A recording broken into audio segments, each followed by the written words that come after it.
Tá no YouTube, então cola aqui. Tem conteúdo bom no canal, compartilha aí. Dica boa, bate-papo, inspiração, com Jorge Vicente, direto do coração.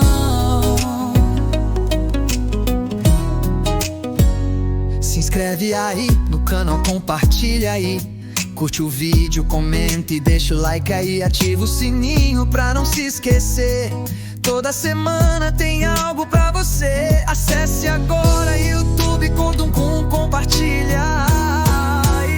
É conteúdo que inspira, pode vir.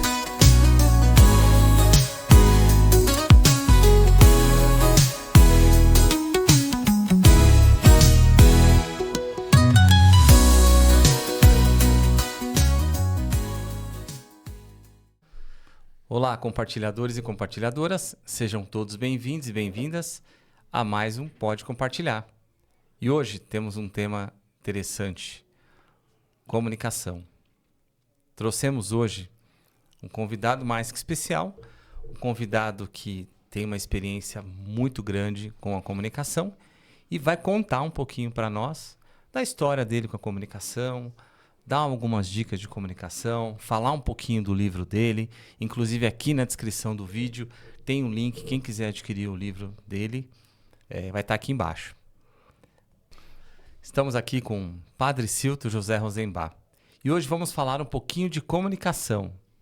Comunicação tão presente no nosso dia a dia. Seja bem-vindo, Padre Cilto.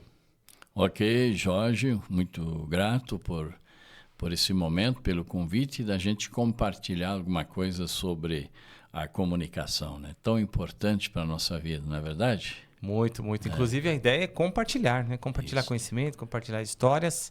Inclusive, quem puder compartilhar esse vídeo, se inscrever no canal, quem não é inscrito ainda, então dá uma forcinha. O YouTube entende, conforme a gente compartilha, conforme a gente vai dando um like, ele vai entendendo que o conteúdo é bom. Então, quem puder, compartilhe o vídeo. Seja bem-vindo, Padre Cilto. Muito bom, agradecido. Gostaria que o senhor contasse quem é o Padre Cilto. Ah, não, isso é complicado. Quem é o Cilto? Contasse um pouquinho para nós. Não, eu venho do meio rural, né? Eu sou um homem da roça, né?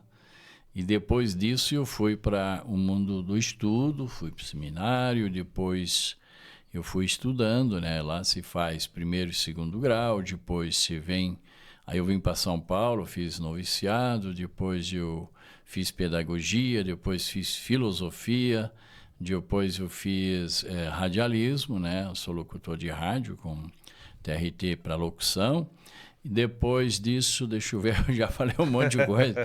Além de pedagogia e filosofia, fiz teologia, depois pós-graduação em comunicação social e também mestrado em comunicação semiótica. Além de vários cursos que a gente faz 20, 30, 40, 50 horas, que a gente não conta. Só cito mais o que tem um valor acadêmico que a gente pode provar.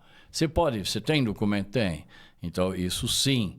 Mas eu falo também sobre isso enquanto vocês me perguntam. Eu não falo não. Quando o pessoal vai lá na paróquia, eu digo, quem é você? Eu sou pedreiro aqui, serviço auxiliar. Eu não acho que não precisa ostentar nada. E a comunicação é algo que sempre está dentro de mim. Ela sempre me questionou quando as pessoas falavam muito mal, né? E no rádio, meu campo é rádio, eu estou migrando para o vídeo, mas eu preciso aprender a editar. Porque se você não edita, você está no mato, né? Mas o rádio é uma coisa que eu comecei fazendo como? Fazendo Ave Maria, no Rádio Clube de Palmas, a Estação do Amor. Nossa. Em Palmas, no sudoeste do Paraná, uma região de araucárias e de fazendeiro, não é?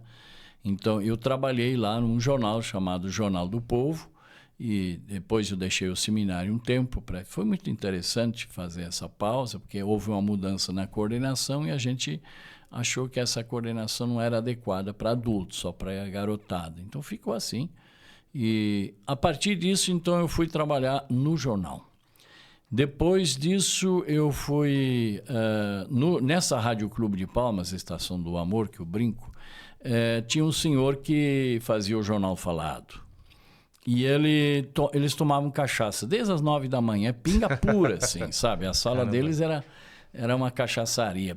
Aí chegava o meio-dia, para a hora do jornal, ele travava a língua. Ele falava, Washington, e parava, acabou. Aí o dono da emissora disse, Silvio, você não quer fazer esse jornal para nós? Eu digo, eu vou tentar. Só que eu tinha os caras que eram jornalistas de jornal impresso e eles vinham de Passo Fundo, Rio Grande do Sul, e tinha um deles que era um superlocutor, mas aposentado. Ele disse, eu vou te dar umas coordenadas.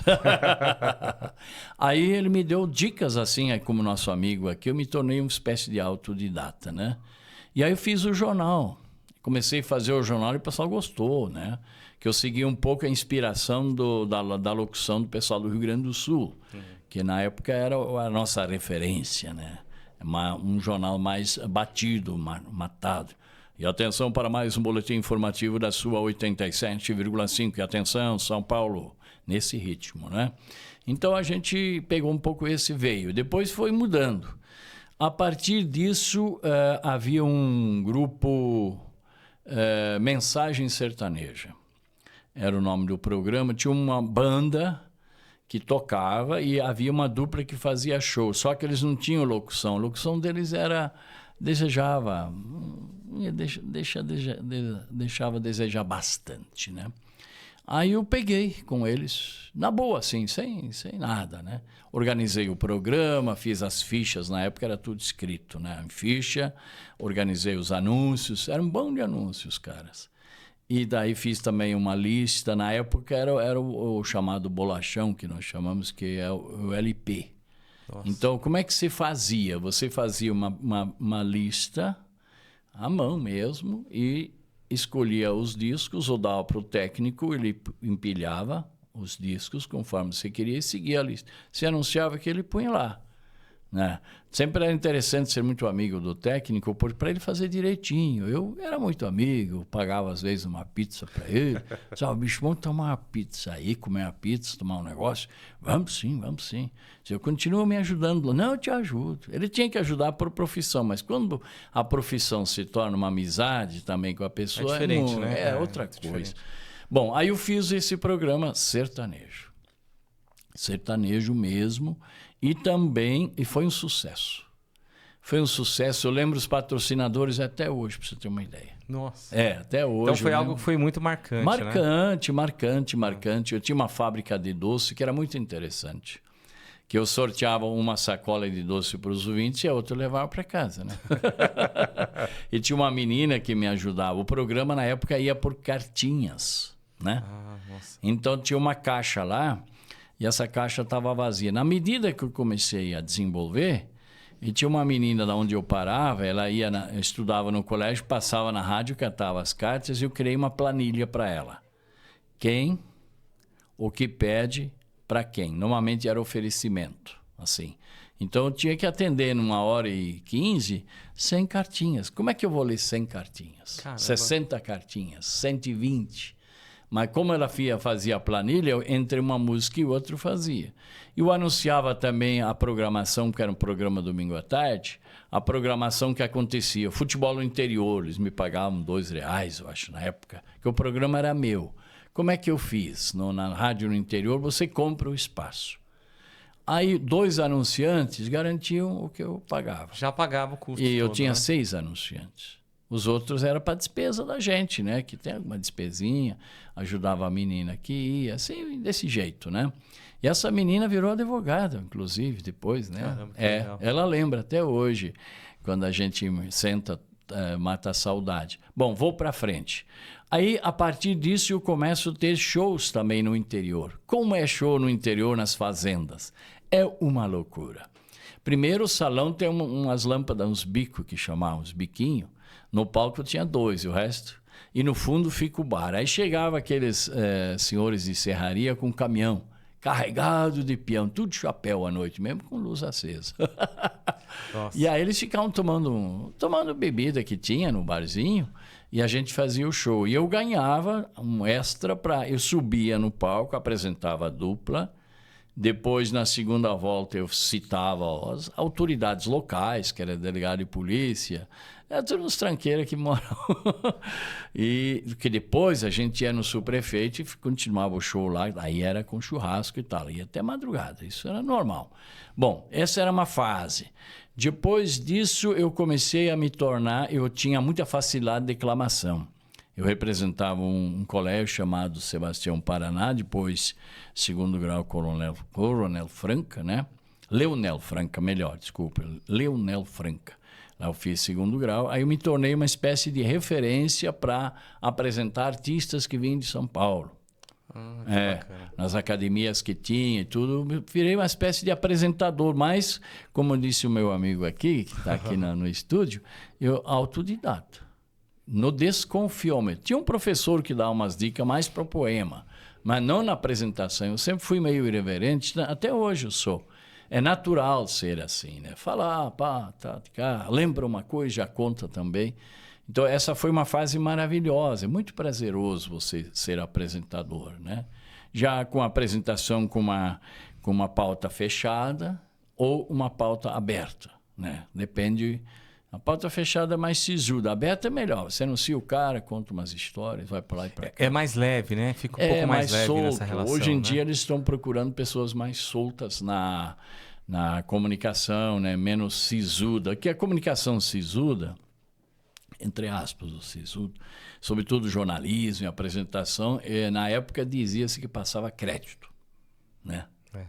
E não, você pode fazer a coisa desde que você tenha conteúdo e não perca o referencial. Você não deve derrubar a sua locução. Tem cara que derruba a sua locução, né? Você está tratando de um tema, aí você conta piada no meio e depois você perdeu o tema. Aí ele mesmo se matou. Aí os caras dizem, corta que o cara não... o cara se matou, se derrubou a sua locução. Então, essa foi uma parte. Outra parte de comunicação que me chamou muita atenção foi... teatro, né? Nós ensinamos o Brasil até quando, a gente viajou o Brasil afora, fomos para o sul com ônibus da Secretaria da Cultura que não tinha um banco dentro. A gente deitava no chão, como cobertor. E o teatro é algo que ajuda muito na comunicação, a expressão né? corporal, facial. Eu fazia Fleury, e para eu fazer Fleury, eu tive que estudar Fleury. Fleury, para quem não sabe, era um delegado do tempo da ditadura e ele era bandidão. O bicho assentava o cacete. Ele usava um chapéuzinho branco e um terno claro. E eu fui na casa dele. E legal. É interessante. Ele fora era cruel. Todo mundo temia. Em casa era uma ovelha. Quem mandava na casa dele era a mulher dele. E a filha era muito dado. Interessante como o cara tem um personagem. Ele fazia um personagem. Ou ele era o que era lá fora, enquanto delegado, né, nos tempos de repressão, né, muito forte. E também, em casa, era uma maravilha. Por isso que eu fui confrontar o que era o delegado e o que era o pai. Para conseguir fazer o papel. Para fazer. Né?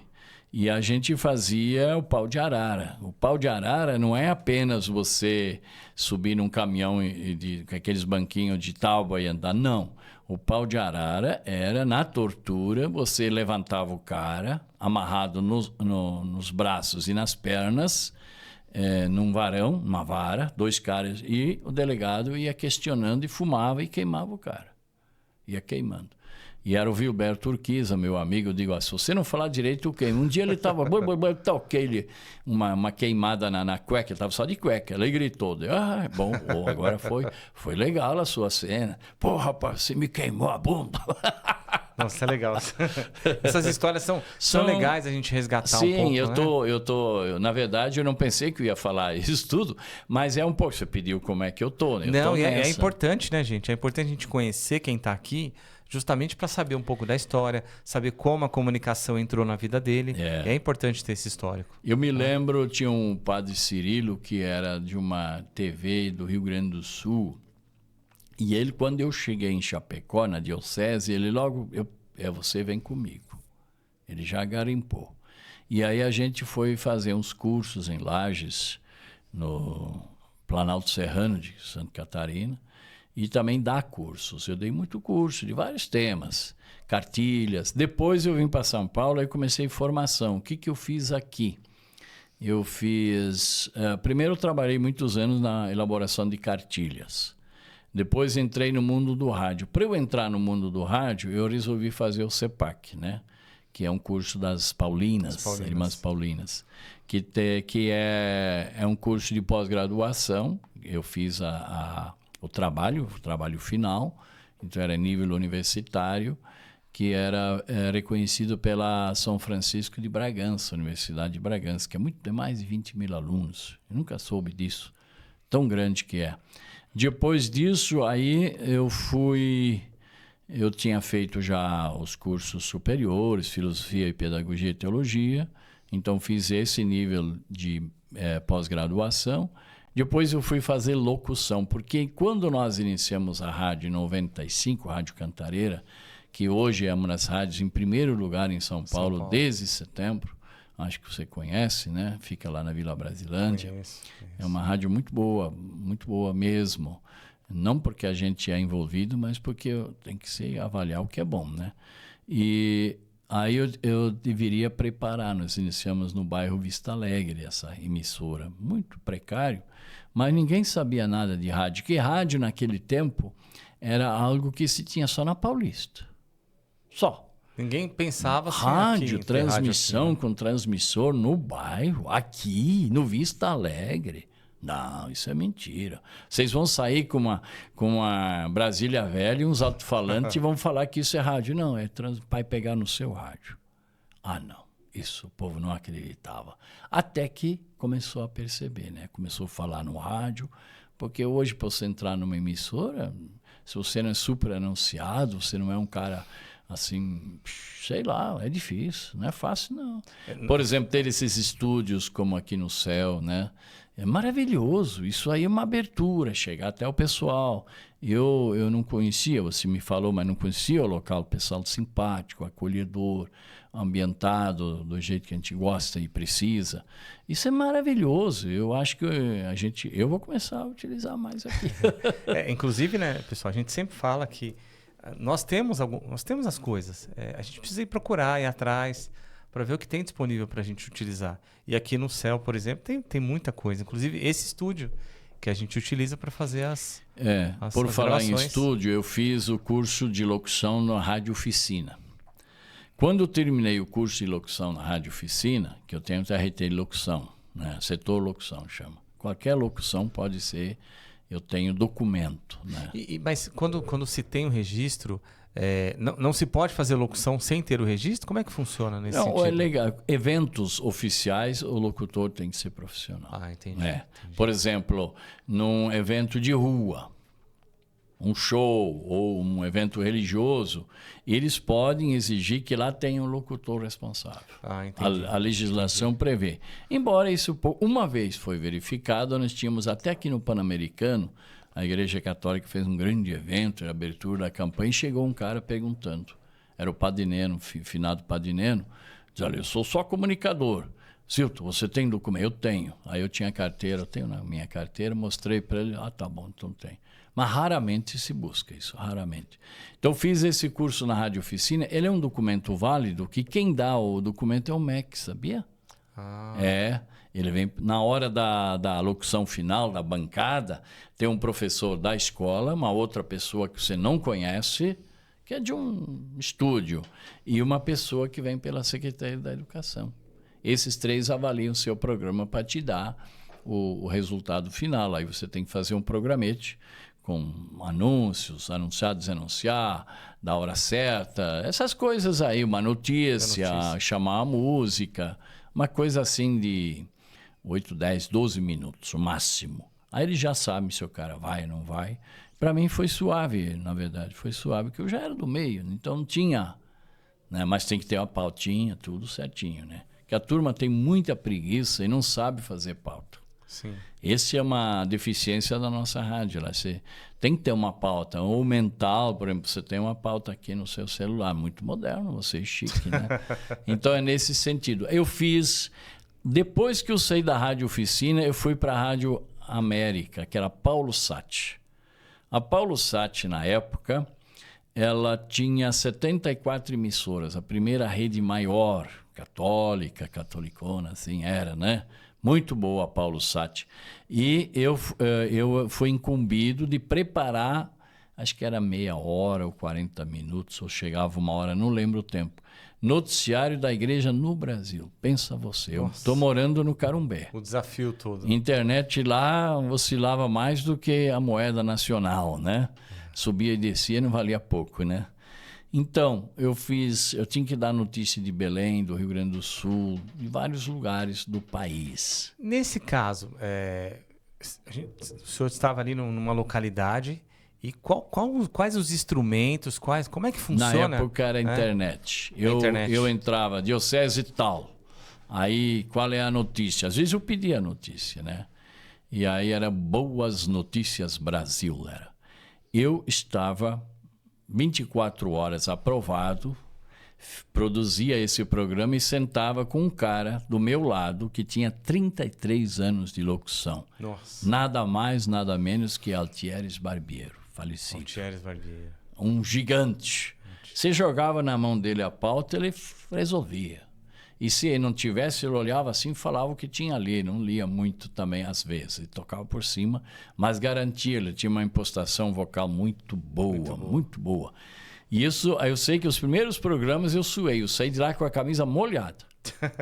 Porque é o seguinte, você é um iniciante. Você tem uma noção, você fez uma prática, mas você não está numa rede.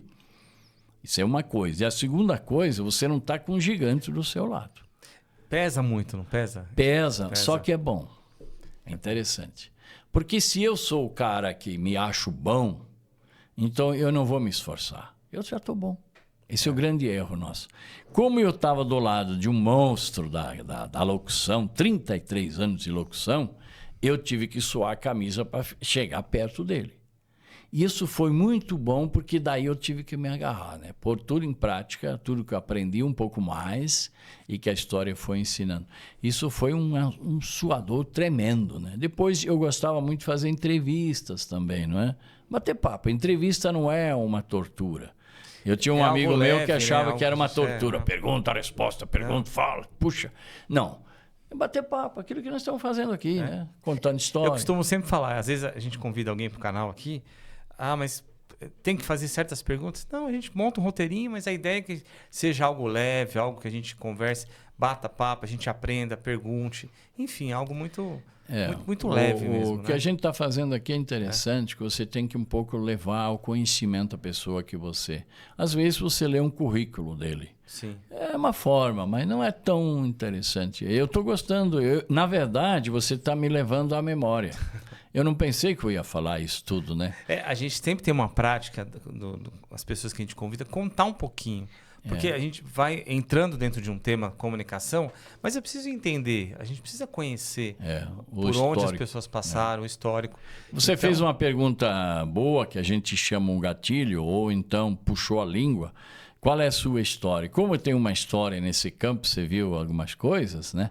Eu me lembro, voltando eu me lembro que no interior, um lugar chamado Pinheiro, no sudoeste do Paraná, município de Capanema, comunidade Nossa Senhora da Paz. Nós éramos jovens, todos da comunidade, para celebração, para festa, para catequese, era um grupo de jovens, nós fazíamos. E nós resolvemos fazer um programa de rádio, tocando música e oferecendo para os caras dos bares da vila. Só que é o seguinte, para oferecer a música, a gente tinha que mandar uma cerveja para nós ou um refri. E a turma fazia. Fazia. Aí os jovens ficavam lá, fazia a locução, normalmente eu fazia o outro cara, o Derli Pinheiro, que era um amigo meu também, e outros. E aí, essa música eu vou oferecer para o seu Jorge, que está aí no bar tal, bar do seu Quintino, né? Por exemplo, me lembro o nome do velho lá, já faleceu, está na glória eterna. Então, eles mandavam, nossa, uma música para mim, eram alto-falantes, cornetas em cima da igreja, que iam mais ou menos uns 3 quilômetros. Se sentia pertencente, né? E a gente fazia uma espécie de programa de rádio. Isso já era natural. A gente já achava que isso dava. E o povo amava esse treco. Na festa da comunidade, Tinha também o pessoal que tocava ao vivo, mas enquanto eles não vinham ou estavam se ajeitando, a gente ia tocando música e soltando os produtos que tinha no evento, que está vendendo, e oferecendo música, e aquilo virou uma interação muito forte. Foi talvez uma das experiências quase que primeiras, né? Assim, aberto para o povo. Foi uma coisa que a gente criou de boa, assim, na inocência que deu certo. Né? E a comunicação presente ali, né? Nós estamos conversando aqui há alguns minutos e a história faz com que a comunicação esteja presente em todos os fatos que o senhor contou. Toda a questão histórica. Então, como é importante a comunicação, como é importante a gente estarmos aqui nos comunicando, ouvindo, principalmente ouvir, pessoal. Ontem foi Dia Mundial da Gentileza, né? Então, um dos itens da gentileza é o quanto a gente não consegue ouvir as pessoas. Hoje em dia, eu quero tudo muito rápido. E às vezes a gente parar um pouquinho para ouvir a história do outro, para ouvir o que o outro tem a falar, para aprender com a história do outro. Então, como é importante isso? E aí, padre, eu queria perguntar sobre a comunicação. Hoje, o jovem está aí, quer saber sobre a comunicação. Quais os desafios da comunicação hoje? Muito. São grandes, muita gente tentando comunicar. Na verdade, o princípio é o seguinte: você não consegue viver sem comunicar. A frase é: não dá para não comunicar. Não tem como. Eu pego lá desde o baby, né? A criança, conforme ela chora, a mãe sabe se ele está com fome, se ele está com birra ou se ele fez as necessidades na fralda. São 3 choros, mais um outro choro que a mãe já alerta ou ele está com alguma enfermidade ou febre.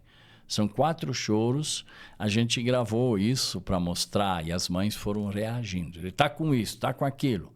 E a mãe foi diagnosticando pelo choro que a criança se comunica. Isso foi um exercício que vocês fizeram? Sim. Importante, gente, esse tipo de exercício. Conta um pouquinho para nós como é que foi, padre. Até para as mães que estão ali. Né? Ô mãe, a senhora sabe, a senhora tem sensibilidade de mãe, que é uma sensibilidade de uma mãe, vamos dizer, normal, não uma mãe que tenha problemas de saúde, mas uma mãe como você, né, que está ouvindo, vendo a gente, conforme o seu filho faz, né, chora, a forma que ele chora, a senhora já sabe, já faz um diagnóstico. Nossa. O primeiro diagnóstico que faz é a mãe, não é o médico. É a mãe. É a mãe sabe, esse moleque aí é birrento, puxou pro pai.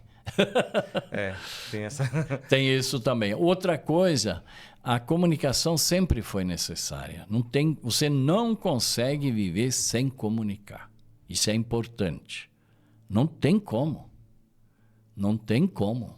Não dá para ser um casulo fechado Aí e você não se morre. comunicar. Você morre. Você precisa pedir água. Você precisa de comida. Você precisa de espaço. Você precisa de ar. Você tem alguma enfermidade. Você tem um desejo. Você tem que falar. Até no desejo, por exemplo, entre os animais, eles se comunicam. O desejo sexual, você tem que manifestar para a pessoa. O desejo de fome, de sobrevivência, de frio, de calor, né? Líquido que é necessário. Então, não tem como não comunicar. O que a gente entende, que as pessoas mais simples falam, eu não sei comunicar. Ele se baseia naquele locutor, o apresentador, o comunicador profissional. Eu não sei escrever um texto. Tudo bem. Isso já é uma coisa mais especializada, mais desenvolvida pelo estudo, pela prática, pelo autoconhecimento e que a sociedade vai passando. Eu conto uma história nos meus cursos, e eu dou curso de locução, de comunicação, de toda a ordem. Seja a comunicação no campo litúrgico, seja a comunicação quanto rádio, lead, ou seja, jornal, trabalho. Eu vou retomar esses cursos de novo, que eu estou vendo aí, o pessoal está fazendo cursos, pagando uma fortuna e não é o bicho, não. Aliás, não é porque o meu é melhor, mas ele vai na mesma linha, vamos dizer assim. Eu já fiz os cursos, muitos cursos dele, e são muito bons. Inclusive, o senhor está retomando essa questão dos cursos. Aqui na descrição do vídeo tem um contato também do nosso canal. Então, se alguém, de repente, estiver interessado em cursos, alguma coisa, entre em contato com a gente que a gente repassa. A comunicação é uma necessidade, é um desejo. Hoje, ela ficou muito interessante porque você tem as mídias, né? Então, o que é a comunicação boa? Existem 2 tipos de comunicação. A comunicação que é prejudicial, essa não vale nada. Aqui eu vou entrar num site, eu vou pegar um WhatsApp, eu vou sacanear. Isso mostra o lado ruim da pessoa, né? Agora eu vou corroborar, eu vou dar um apoio, eu vou dar uma dica, eu vou falar da realidade minha. Hoje a preocupação não é tanto comunicar. A comunicação é se mostrar. O self da vida que a gente faz. A menina, eu estava vendo uma menina na academia, ela tirou umas 20 selfies dela. Ela está comunicando a academia? Não, ela está comunicando a si. Né? A necessidade de dizer que eu existo, que eu sou, que eu estou, o que eu faço, né? E tem um pouco a ver com as influências aí, que tem algumas que são problemas, né? Levam a pessoa para um caminho de loucura mesmo, de loucura ou de consumo exacerbado. Também tem isso. Mas facilitou muito a comunicação hoje, muito. Se você pensar que a gente, para ligar para uma pessoa, tinha que ir até a vila onde tinha um posto telefônico. Chamava posto o negócio. Posto. Né? Aí tinha um aparelhão lá do tamanho de um rádio antigo, uma senhora, uma moça ali, e aí era na base do disco, viu? Tinha lugares que tinham que agendar ainda. E assobiava aquele trem, ó, era horrível. Imagina você hoje, porque nós podemos aqui já dizer para o mundo, nós existimos. Quer ver um fato? Uma prima minha faleceu hoje em Sorriso, Mato Grosso. Isso é longe pra caramba.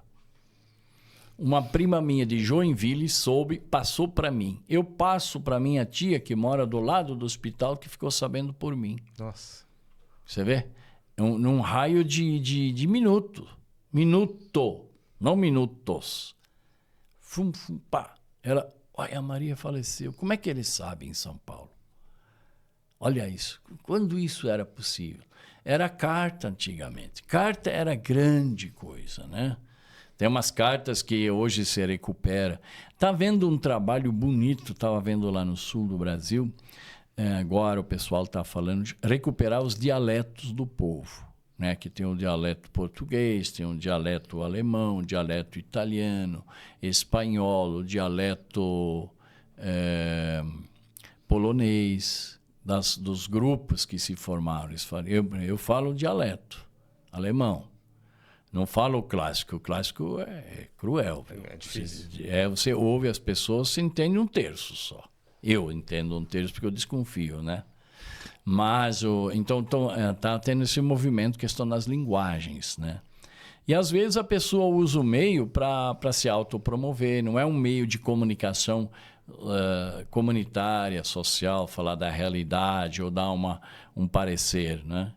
Mas, se você pensar, eu peguei desde o Gillette Press, que era aquela fita grande, os cortes fazia na Gillette mesmo e emendava. Aí que ele fazia tchum e ia para frente, né? Nossa. Depois eu não sou tão velho, só que eu estou no meio. Eu pego, depois disso, a gravação feita na videocassete, no fita cassete, depois vem o MD, depois vem o CD... E depois vem todas essas mídias aí.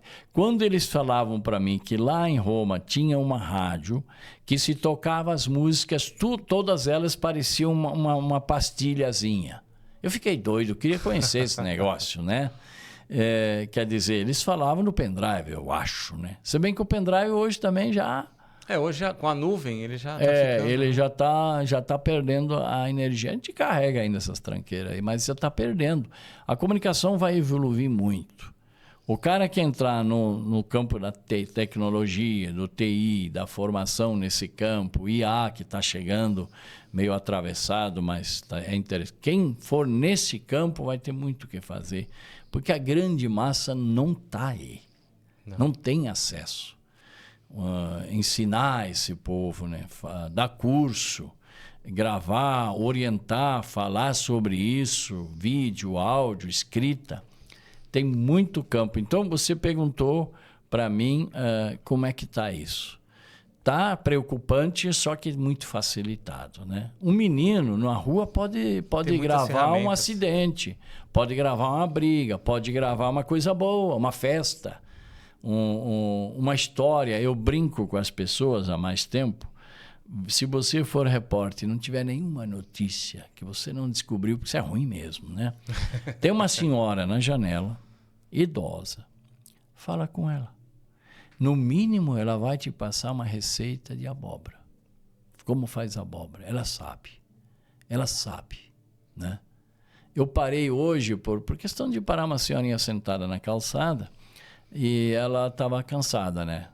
Disse, ô senhora, está descansando? Sim, eu moro em tal lugar, eu pego o ônibus assim, tal. Eu já quase fiz uma reportagem com ela ali no diálogo. Ela, ô moço, obrigado, quando eu fui para frente, né?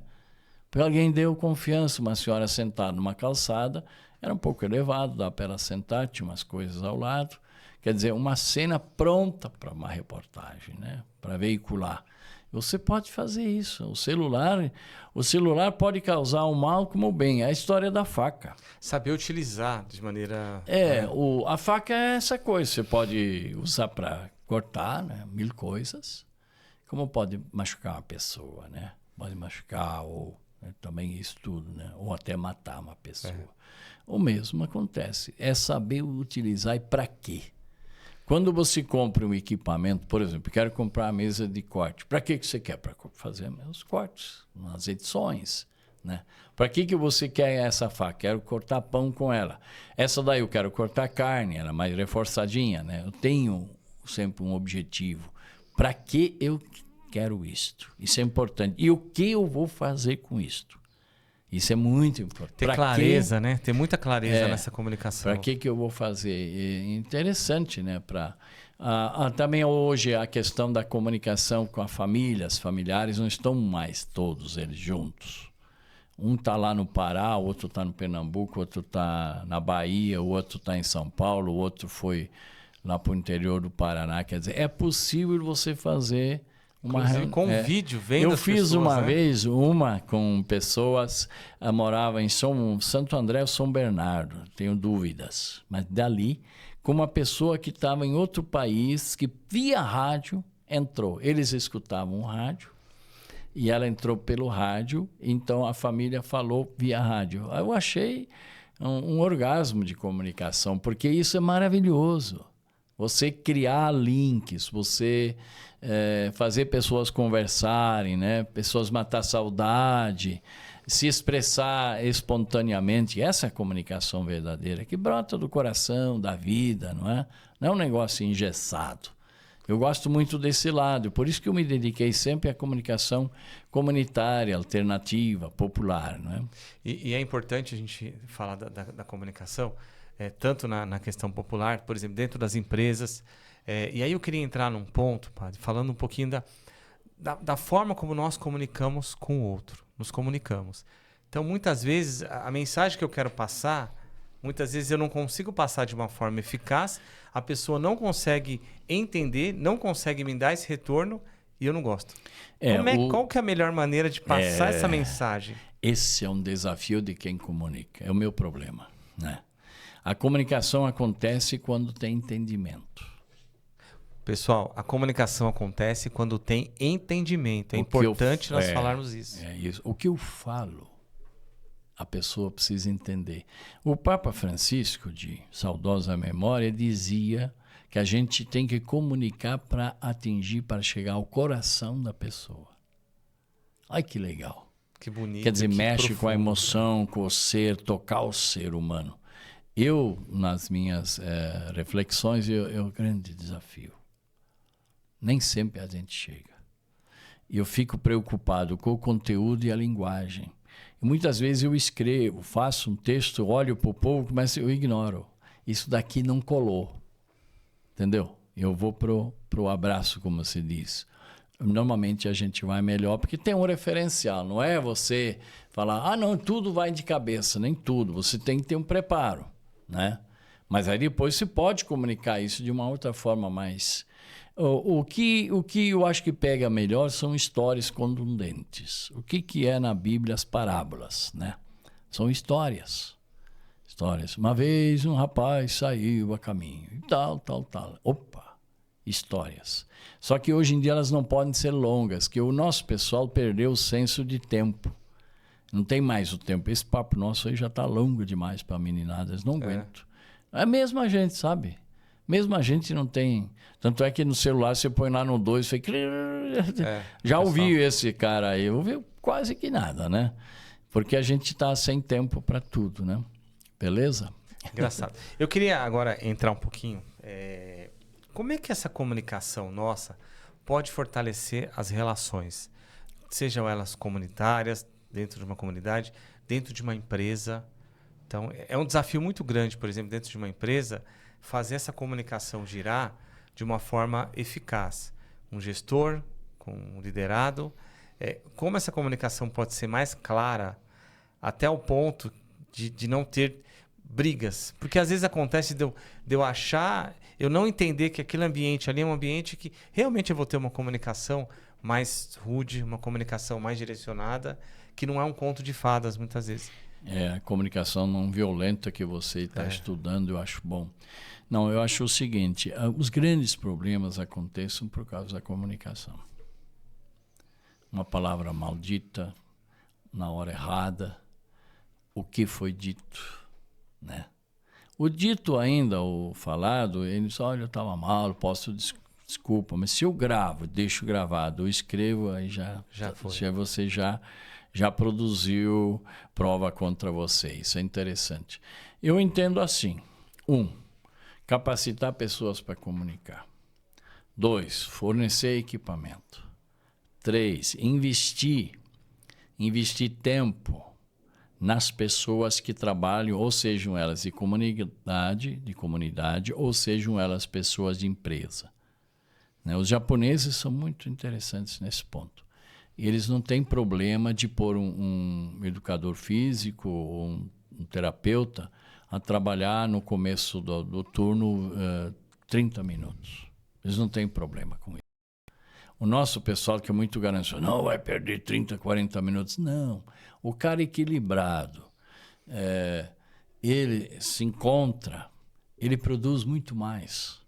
Eles falam isso na cara da gente. Porque nós temos ainda uns empresários à moda antiga. Eles são antigos, né? Eles são eles e que eles. Lá no Paraná tem uma cidade, nem vou citar a cidade para não me comprometer. Os caras têm muito dinheiro. Mas são senhores fechados, não investem bem. São chamados Soja Society. Eles têm dinheiro do soja, mas são devagar, né? Nós temos muito empresário que está nessa daí. Não, imagina que eu vou dar 40 minutos para 100 funcionários. Olha o prejuízo que eu tenho. Soma isso por semana e por mês. Quantas horas que vão para o ralo? Ele não entende que quanto mais calibrado, entre aspas, o termo, quanto mais equilibrado a pessoa, mais ela trabalha bem, mais feliz, ela rende o dobro. Quando eu estou bem, eu faço 1000 coisas. Quando eu não estou bem, eu fico sassaricando e não sai nada. Aquela história do urubu de baixo cagar no de cima, a coisa não vai. Então tem tudo isso, né? Interessante. É interessante. Então eu acho assim, retomando. 1, capacitar pessoas para ajudar. 2, investir em equipamento. 3, investir nas pessoas que trabalham, tanto da comunidade como da empresa. Eu acho que são... É bem inocente que eu estou falando aqui, bem inocente. Só que a partir do momento que se tomar essa consciência e fazer isso, tanto na comunidade como na empresa, você terá bons resultados. Porque, pensa bem, quais são as grandes intrigas que acontecem em família, entre colegas de trabalho, entre equipes? É a comunicação. A comunicação mal feita é um desastre. Na hora errada é um desastre também, né? Porque às vezes a pessoa explode e profissionalmente não é nesta hora que ela deve explodir. Sim. Como diz, você é profissional, então você não vai explodir. Você vai pensar e no final da tarde você vai dar o seu parecer já bem mais sereno. É uma coisa, né, gente? A gente fala da comunicação não violenta, a forma como a gente comunica com as pessoas, a forma como a gente também quer ouvir, porque muitas vezes... eu quero só ouvir aquilo. E muitas vezes eu preciso ouvir outras coisas, filtrar, e muitas vezes eu não vou ter resposta. Muitas vezes eu vou ter que parar, também analisar se realmente aquilo que comunicaram para mim é algo que eu também preciso melhorar. Eu tive a experiência de trabalhar numa empresa que nós tínhamos um negócio chamado DDS. Então, todo dia de manhã falava de algum tema específico, seja da operação, seja alguma coisa, Outubro Rosa, alguma coisa. Eram temas que engajavam, que traziam as pessoas para uma situação, por um tema. Isso ajudava muito. Era uma comunicação mais próxima. Eu tive a oportunidade de trabalhar numa área de diversidade. Então, eu comecei a conhecer várias situações, várias realidades que eu não conhecia. E muitas vezes você precisa parar, ouvir e não falar. Então, nós estamos chegando agora na parte final do nosso bate-papo. E eu queria falar um pouquinho sobre o livro, né, do Patsylto, que ele escreveu sobre jornalismo nas rádios comunitárias. Inclusive, aqui embaixo, pessoal, tem um link para quem quiser adquirir o livro. Clica nesse link, vai lá para o site da Amazon e o livro está lá. É um livro muito bom, muito bem produzido. Queria que o senhor falasse um pouquinho da história desse livro. Pode ser o jornalismo nas rádios comunitárias, e o pessoal pensa que é só jornalismo, né? Não, é mais que isso. Ele trata toda a fundamentação da comunicação popular comunitária, todinha. Toda a comunicação comunitária, todo o fundamento disso, todo o processo, né? Então não é, eu não sou jornalista, não sou de rádio, então não serve. Não. Ele serve lá desde a comunicação lá da comunidade, ele dá os princípios. É um livro acadêmico, tem todos os autores, né, necessários. E eu resgato, claro, pelo viés rádio comunitária. A rádio lá de Santos, né, de Palafitas, uma rádio Esperança, do senhor Miúdo, que acho que já partiu para a glória, e a experiência da Rádio Cantareira, uma no litoral e outra no bairro de São Paulo, na Vila Terezinha. Então, eu resgato, não é só para jornalista, para quem for comunicar. Para quem for comunicar, as bases da comunicação popular, desde o alto-falante até chegar no celular. Até ali, ele vai esse processo. E é uma tese de mestrado, na verdade, né? A editora não quis, ela quis manter assim, por exemplo, as citações bibliográficas que são de livros, eles são destacados como se faz na tese de mestrado. Fiz esse mestrado na PUC em comunicação semiótica, mas eu optei pela comunicação popular, né? Para poder trazer isso que era em voga, que está assim.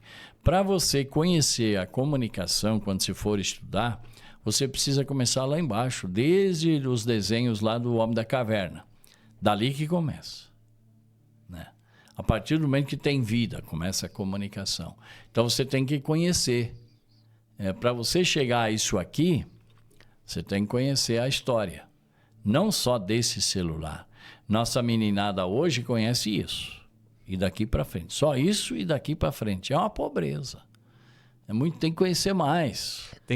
Porque as ferramentas que aqui estão interessantes, elas vêm de lá. Isso é interessante. Inclusive, o livro trata justamente dessa história, né? Desde lá até o momento de agora. Então, se você quer conhecer, é importante. Eu acho que às vezes nem eu acho que é importante, é essencial conhecer um pouco da questão da história da comunicação. Inclusive no livro, né? Jorge, eu diria os princípios básicos, orientações básicas, a ética da comunicação, trazendo na esteira a história de duas emissoras comunitárias, né? A gente levou para Manaus e tanto está esgotado. Está chegando entre hoje e amanhã a segunda remessa. Eu não consegui nem atender os pedidos do pessoal. E ele está sendo interessante. Eu fiz esse livro, não estou fazendo, já fiz, está feito, como contribuição. Não para ganhar dinheiro, porque não ganha. Não para ter nome na praça, porque isso também não me interessa. Não dá nada mais para mim, não dá nem um prato, não dá nem um prato de feijão. Mas é uma contribuição na história. No processo histórico da comunicação popular, faltava esse documento, essa parte. E a professora Cecília Perus, que é doutora em comunicação, voltada à comunicação comunitária, uma grande professora, ela está no Rio, está em Portugal hoje, ela era da Metodista, em São Bernardo. E depois, Santo André, melhor, ou São Bernardo. Eu sempre faço confusão com as duas, mas as duas são para lá, né? São Metodista, acho que é São Bernardo, acho que é. Metodista. Muito boa, eles tinham um departamento de comunicação maravilhoso. Eu escrevi com ela participei de uns 2 ou 3 livrinhos sobre essa dimensão. E ela se dizia assim, tu publica, vai publicando, você está aí na linha do pensamento todo, está faltando o seu texto. E realmente eu não achava importante. E uma certa preguiça mental de fazer, porque dá um trabalho. Dá trabalho. Você tem que, de novo, pegar aquele texto, fazer cortes. Depois, o diálogo com a editora, que a minha editora é a Viseu, lá de Maringá, Paraná. Aí vai para lá, vai para cá, espera em texto. Aí você tem que acrescentar um texto. Escreve uma lauda sobre isso. Aquilo é um vai e vem, não é tão suave, né? Os grandes caras, bambamãs, eles só fazem um rascunhão, largam e depois pegam o serviço pronto. Tem um escritório que faz. Mas a gente que faz mesmo, é uma certa dinâmica, digamos. Eu que o digo, eu estou escrevendo. Terminei já, né? Um livro também. E vai, volta. É bem Querendo difícil. ou não, você fica na história. Querendo ou não, esse livro existe. Né? Ele vai ficar nas bibliotecas, ele vai para as casas das pessoas. Né? E é interessante, nós fizemos o lançamento aqui no bairro, fizemos lá em Manaus, né? No Encontro Nacional de Comunicação. Inclusive, lá em Manaus, o que mais me chamou a atenção foram jovens comprando. Sim, jovens. Muitos jovens comprando. Muitos. Então, é interessante a gente ter essa perspectiva. Muitos, e pessoas que trabalham, estão na prática. Isso é interessante. Mas fizemos o lançamento aqui no Pan-Americano, no Salão da Paróquia Nossa Senhora Mãe Rainha. Eu fiquei impressionado. Eu já fui em lançamento de livros e bambambam, nas grandes bibliotecas. Aí o pessoal disse, por que você não fala com alguém, não faz lançar numa biblioteca? Eu disse, não, eu vou lançar no bairro. É um livro que fala de comunicação popular, como ela vai lançar aqui. E 2 surpresas agradáveis. Pessoas que nunca tinham visto lançar um livro. E a venda foi extraordinária. Fila de gente para comprar livro. Nossa, eu fiquei impressionado. Não porque eles compraram o livro, mas porque aconteceu esse fenômeno, né? Porque o que é o lançamento de um livro? O autor fala uns 10 minutos sobre o livro. Diz isso, mais aquilo, mais o outro lá, porque se ele falar tudo, não vende mais, né? Já precisa mais também. E esse livro, ele está impresso e também ele está, como é que chama? Está no e-book, e-book no Kindle, né? Do Amazon. Do Amazon e outras plataformas. Entrou no Amazon lá. Inclusive tem um link aqui embaixo, quem quiser adquirir, o link está lá embaixo. Tá legal, né? Então, esse é um material que está aí muito bom. Eu posso pensar numa outra edição. Está tendo um projeto aí que querem fazer, como é que chama? Podcast. Tem uns camaradas que vão decupar o livro, deixar ali ok. Seria a minha voz e mais outras vozes para deixar em podcast. Todinho ele, que os 3 capítulos centrais, né? Eu estou achando interessante. Perguntaram para mim o que eu achava. Pode ser que é a onda. Todo mundo quer fazer podcast hoje em dia. É o que está assim em voga, né? Então é interessante nesse contexto. Ele traz os autores, todos eles, ou grande parte, todos difícil, né? Mas grande parte os autores que vêm dessa experiência de comunicação comunitária, popular, né? Alternativa, uma certa crítica também à comunicação de massa e à comunicação de empresas, né? Que são... Porque a gente hoje tem uma experiência muito forte da comunicação de empresas, que são as grandes mídias que tem aí, que vai uma fortuna. Mas pelo fato de existir estúdios nos bairros, pelo fato de existirem rádios comunitárias que são comunitárias, são poucas. Tem rádio por aí que virou uma rádio de pregação, isso não é comunitário, isso é uma rádio de um segmento religioso, seja qual for. Só isso. Não. Isso não. Ou só de um grupo de direita ou esquerda que fala só as ideologias dele. Não. A rádio comunitária ela tem que contemplar todos os meios comunitários. Há critérios, nesse livro eu trago critérios. O que é uma rádio comunitária? Quando que você vai avaliar? Se eu escutar meia hora uma rádio que se diz comunitário, sei se ela é ou não é. Importante.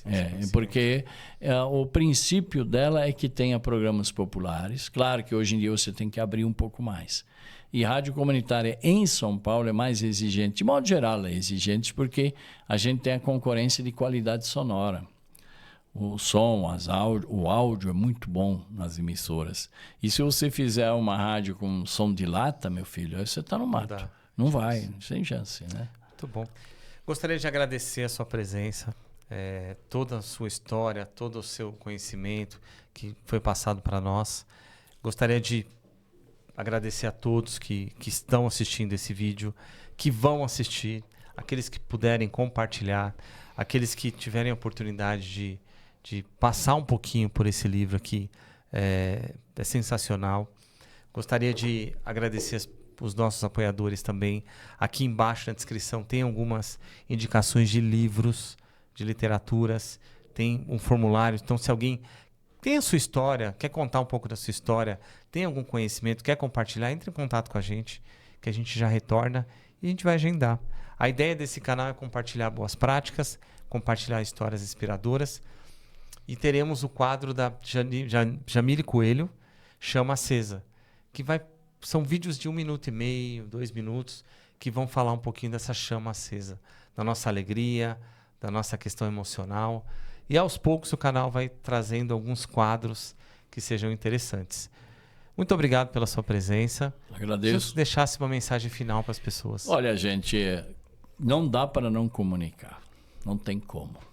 Eu estava pensando, você anunciou aí a chama acesa, que essa chama, além de acesa, ela possa aquecer o cérebro e o coração das pessoas também, né? Dar um beijo para essa menina que está gravando. É muito legal esse tema. E dizer, olha, gente, vamos melhorar a nossa comunicação. Hoje, os meios que a gente tem é para divulgar o bem. Falar mal das pessoas é horrível, né? Quando você fala mal das pessoas, você revela o seu lado mal. A gente tem esse lado. Sim. Você desenvolve o lado mal. Você mostra que você não é feliz. Você mostra que você está irritado. Você mostra que não está equilibrado. Então, descubra coisas boas. Mesmo da família, não expõe. Que é coisa que a gente resolve em casa, né? Lá é 4 paredes ou 2, sei quantos tem lá, não é? Então, nesse sentido, comuniquem, procurem comunicar o bem, a paz, a alegria, a esperança, o otimismo. Fala da sua realidade, do seu bairro, da sua comunidade. Isso é muito bom. Um grande abraço, que Deus proteja e abençoe a todos. Pessoal, obrigado pelo tempo que vocês disponibilizaram.